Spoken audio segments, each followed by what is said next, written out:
Now at 6, state Republican lawmakers under fire from President Trump. His harsh words for GOP leadership after redistricting efforts fell through.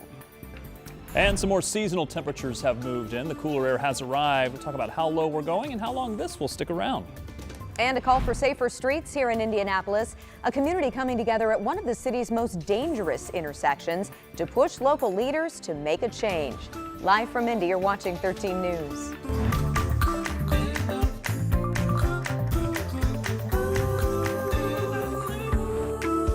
We start tonight at 6 with harsh words from the White House. President Trump blasting Indiana lawmakers for not pursuing redistricting. In a post on Truth Social, the president saying he's very disappointed, specifically calling out State Senator Greg Good and Senate President Rod Bray. Now, on Friday, Bray announced Senate Republicans did not have the votes to push redistricting through and that lawmakers would not reconvene next month to take up the issue. That prompted responses from Republicans at the state and federal level. Even Governor Mike Braun weighing in on Friday, saying state senators needed to, quote, do the right thing and show up to vote for fair maps. Well, now Governor Braun is also getting heat from President Trump. Take a look in the president's social media post. He said, quote, Governor Mike Braun perhaps is not working the way he should to get the necessary votes. Considering Mike wouldn't be governor without me, the president went on to say, is disappointing. Now, this week, 2 state senators have invites to the White House to meet with Trump's team to talk about redistricting. Among them, State Senator Jean Leising, who we spoke to on Friday. She told us she would not support redrawing congressional maps. One of the main reasons her constituents overwhelmingly don't want it. I'm doing what I've been sent to the Senate to do, and that is to represent the people in my 7 counties. And clearly, you know, when you have those kind of percentages, 94% to 6%, I mean, what does that mean other than you best be doing what your constituents think you should do? She's already said she won't change her mind and declined the White House invite. Meanwhile, Republican Senator Aaron Freeman also got an invitation to the White House. He does plan to go. All of this comes after several pushes from the Trump administration to support redistricting efforts. Vice President J.D. Vance has already visited with state lawmakers twice, and President Trump made a direct call to Senate Republicans back in October during a closed-door caucus. Now, as of right now, it does appear the current effort to redraw congressional maps is dead in the water, but that doesn't mean it's done for good. We're already seeing statewide text message campaigns asking Hoosiers to support redistricting, and we're seeing other petitions to keep the conversation going as well. Our own Emily Longnecker and Dustin Grove did a deep dive into this debate during Crossroads Politics. You can stream that right now over on WTHR+. Tomorrow, state lawmakers return to the State House. They're going to talk about priorities for the upcoming legislative session. Caucus leaders are getting together for a panel discussion to look at some of the big issues to tackle in the new year. The Indiana Chamber will also reveal the latest Indiana Prosperity Report Card. Senate President Rod Bray is set to attend. We do plan to send crews as well, and we'll bring you that coverage along with any response to President Trump's comments tomorrow right here on 13 News. It is 6:04 on your Sunday. Let's give you a live look at downtown Indianapolis. Beautiful sunset tonight. It's one of those cool sunsets. Anytime I see the purples kind of enter the chat, we know, yep, the temps are going down. Maybe that's not scientific, but it's what I think, Rob. It's beautiful. I mean, it doesn't take a scientist to realize how beautiful that is. And the crispness to the air. For sure. I mean, it's changed a bit from yesterday. Oh, boy, has it. Yesterday, we were in the 70s. Now it feels a little bit more like mid-November. And to be honest, this is where we should be for this time of year. So let me show you some temperatures, some numbers here. We'll put you on the board here with 50s expected as we look through the next couple of days, but we do have a bit of a cool down on the way for your Tuesday. However, right now we're sitting at 46 after making it into the 50s. Keep in mind, this is 20 to 25 degrees cooler than where we were yesterday at this time. I mean, this is a new air mass that's moved in as the front pushed through last night. It's going to continue to keep our temperatures on the cooler side because the winds have been gusty all day.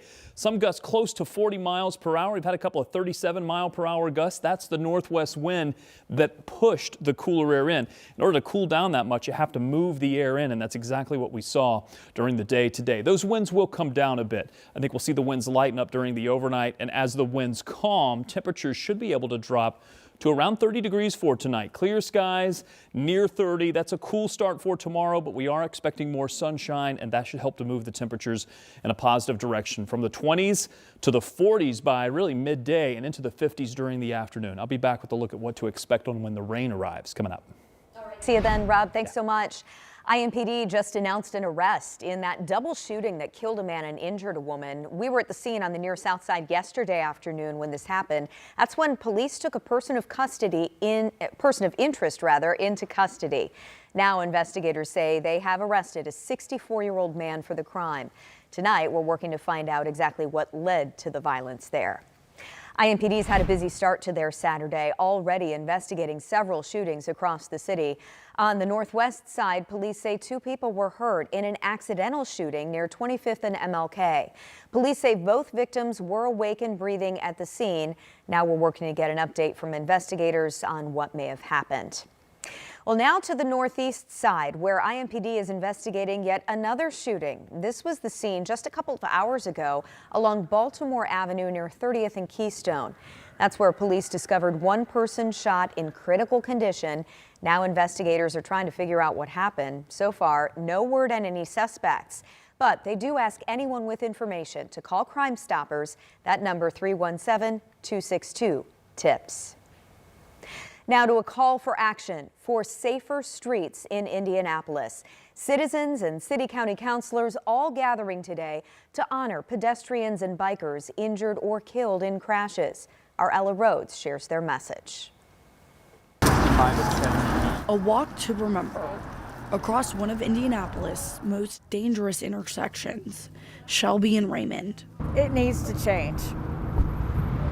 No one needs to go what our family's going through.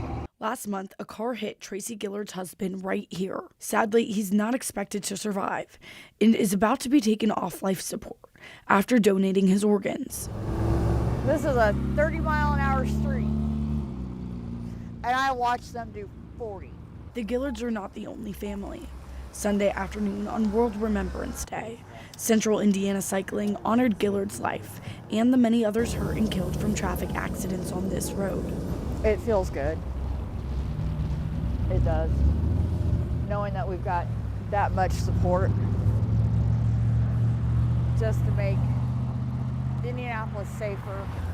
The community stopped at every roadside memorial on Raymond Street, hammering in a new sign to remember those lost and sharing a moment of silence, including where Dylan Lee Rogers died in February. Everybody that I know has, lost or had somebody critically injured in a motor crash. So this is something that's universal, and I think it hits home for almost everybody in the city.